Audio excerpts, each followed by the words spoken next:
আমারই তেল লাগবে। আপনার তেল লাগবে, কিন্তু আপনি কিছুক্ষণ আগে বলছেন আপনার সারের লাগবে। যদি একটু বলতেন ভাই। না ভাই, আচ্ছা, বোতলে করে কেন আমি তেল নিতে আসছেন? পোশাক পরা অবস্থায় ভাই, ভাইয়া, আমি পোশাক পরা অবস্থায় বোতলে করে কেন তেল নিতে আসছেন? বাইকের জন্য, বাইকের জন্য বাইকের জন্য। কার বাইক? ভাই, এই পোশাক পরা বাইক। বাইক কার? বাইক আমার ভাই। আপনার বাইক।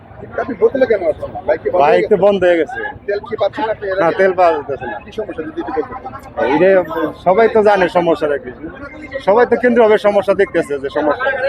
এগুলো বলতেন। ভাই এই কথা বলতেন যদি একটু। আপনার হাতে না, না, না। দেওয়া সম্পূর্ণ নিষেধ। আপনি জানেন? ভাই, কি করেন না ভাই, একটু জানেন আপনি মাহবুব ভাই? ভাই না, না। যদি একটু বলতেন।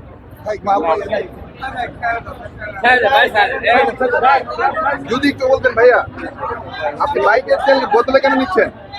আমি আমার 2 ঘন্টা হয়ে গেছে, এখন পর্যন্ত সিরিয়াল পাচ্ছি না, সিরিয়ালে আছি তেল পাচ্ছি না। আর বোতলের তেলগুলা হচ্ছে এখন ওরা যে বোতলের তেলগুলা দিতেছে তো বুঝতেছি না। আমার মনে হচ্ছে এরা ওদের সাথে পরিচিত, ও তেলগুলা বাইরের লোকালে বিক্রি করবে, হয়তো বা এটা হইতে পারে। তো আপনার বাইরে নিয়ে যাচ্ছে এবং লোকালে বিক্রি করতেছে, বেশি টাকায় বিক্রি করতেছে, 160 টাকা 200 টাকা এরকম বিক্রি করতেছে। আপনি যেটা বললেন বোতলে করে তেল নিয়ে যাওয়ার বিষয়টি, এটা আমি আসলে আপনার কাছেই শুনলাম অভিযোগটি।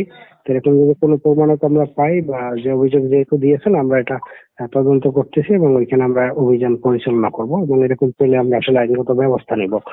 আর তেলের সংকটের বিষয় যেটা, সেটা আসলে এটা তো উপজেলা প্রশাসন একার পক্ষে আসলে সংকট নিরসন সম্ভব না। তো তারপরে আমরা সবগুলো ইসে যোগাযোগ করি। আমরা এই এখনো আমাদের যোগাযোগ চলতেছে বিপথে।